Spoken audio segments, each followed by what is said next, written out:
জীবনে বড় কিছু করার আগে এই ছোট ছোট মুহূর্তগুলো একদিন সবচেয়ে বড় হয়ে যায়। Hello everyone, good morning. আজকে আমি অনেক সকালেই উঠে গেছি, তোমরা তো টাইম দেখলে।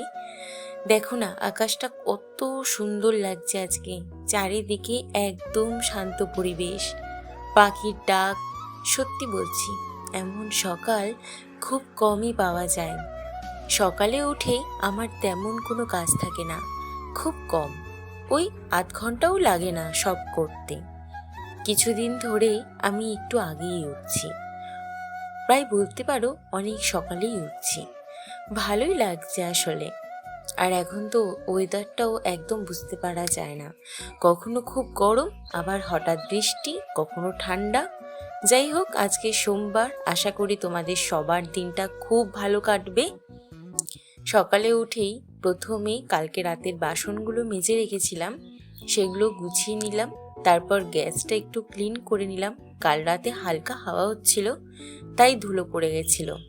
এরপর ঘরটা ঝাড় দিলাম। বিছানা এখন গুছাতে পারছি না, কারণ ও এখনো ঘুমাচ্ছে। ও উঠে গেলে তারপর ভালো করে ক্লিন করে নেব। তোমাদের সাথে কথা বলতে বলতে দেখো, ঘর ঝাড় দেওয়া, মোছা সব প্রায় শেষ। জানো, আগে না এইসব কাজ করতে আমার একদম ভালো লাগতো না। মনে হতো একই জিনিস প্রতিদিন, একঘেয়ে লাগতো। কিন্তু এখন বুঝেছি, এই ছোট ছোট কাজগুলোই আসলে আমাদের জীবনের অংশ। এগুলো ছাড়া একটা ঘর, একটা জীবন কিছুই সম্পূর্ণ না। এবার আমি ব্রাশ করে নেব। টুথপেস্টটা শেষ হয়ে গিয়েছিল, তাই আরেকটা কিনে নিয়ে এসেছি, সেটা ব্যবহার করছি। ব্রাশ করতে করতে একটু বাড়ির সামনে হাঁটছিলাম। আজ সকালটা সত্যি খুব সুন্দর লাগছে, রোদও তেমন নেই, একদম শান্ত একটা ফিল পাচ্ছি। এখন বাজে প্রায় 6:20 মতো। ফ্রেশ হয়ে আমি একটু গরম জল করলাম খাওয়ার জন্য। অনেকে খালি পেটে খায়, আমি মাঝে মাঝে খাই, নাহলে কিছু খাওয়ার 2 ঘন্টা আগে খাই। অনেকে তো ব্রাশ করার মানে ঘুম থেকে ওঠার পরেই মাত্র খেয়ে নেয়, আমি সেটা পারি না একদমই, আমি ভুলে যাই। যার কারণে আমি সব কাজ সেরে তারপর ব্রাশ করে তারপর আমি গরম জল খাই। সত্যি বলতে সকালে চা ছাড়া কিছুই ভালো লাগে না আমার। ও উঠলে তারপর আমরা একসাথেই ব্রেকফাস্ট করি। তারপর আমি স্নান করে নিলাম, আজকেও শ্যাম্পুও করলাম। এরপর পুজো দিলাম। তারপর অনেকক্ষণ ধরে এডিটিং করছিলাম, সেগুলো অফ ক্যামেরায়। ও উঠে দোকানে চলে গেল, আমি চা বসিয়ে দিলাম। আর আজকের ব্রেকফাস্ট ডিম টোস্ট আর দুধ চা। তারপর আমরা দুজনে একটু বেরিয়েছিলাম ছোট্ট একটা কাজে। কাজটা সেরে 1 কাপ করে চা খেলাম। বাড়ি ফিরে ও একটু রেস্ট নিয়ে আবার কাজে বেরিয়ে গেল। তারপর আমি একদম একা। ও যতক্ষণ থাকে না ততক্ষণ আমি একাই থাকি। সত্যি বলতে আগে আমার একা থাকতে একদম ভালো লাগতো না, খুব বোরিং লাগতো, মন খারাপ হয়ে যেত।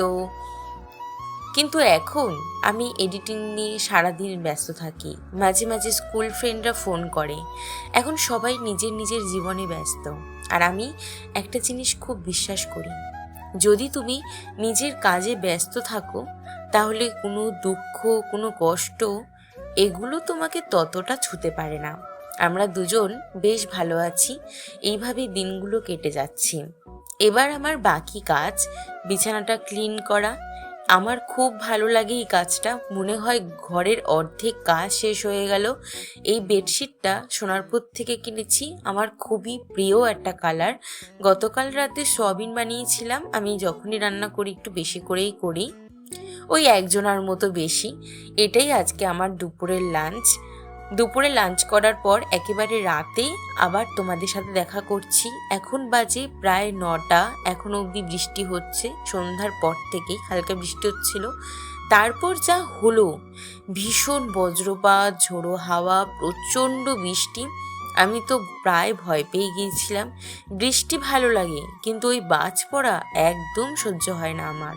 তার মধ্যে হঠাৎ করেই আমার জ্বর চলে এসেছিল সন্ধ্যে থেকেই। দুপুরে তোমাদের সাথে ভিডিও করছিলাম, কিন্তু আর কন্টিনিউ করতে পারিনি। খুব শরীর খারাপ লাগছিল, কোনো মতে সন্ধ্যেটা কাটালাম। 8টার দিকে জলপট্টি দিয়ে একটু সুস্থ হলাম। প্যারাসিটামলও ছিল না যে খাবো, ও আসার সময় নিয়ে এসেছিল, সেটাই খেয়েছি। তারপর আমি ডাল সেদ্ধ বসালাম রাতের ডিনারের জন্য।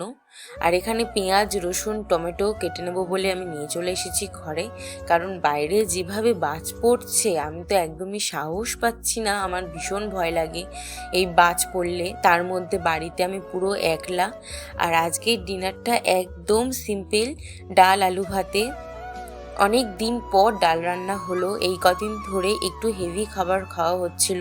সব রান্না শেষ করে তারপরও চলে এসেছিল, তারপর আমরা দুজনে খেতে বসলাম। ও আলু মাখছিল আর আমার জন্য একটা ক্যাডবেরি আর একটা ক্যাম্পা নিয়ে এসেছিল। জানো, এগুলো দেব কিনে এনেছে, ওর হাতে দিয়ে পাঠিয়েছে। এই ছোট ছোট জিনিসগুলোই না আমার কাছে অনেক বড় একটা সুখ।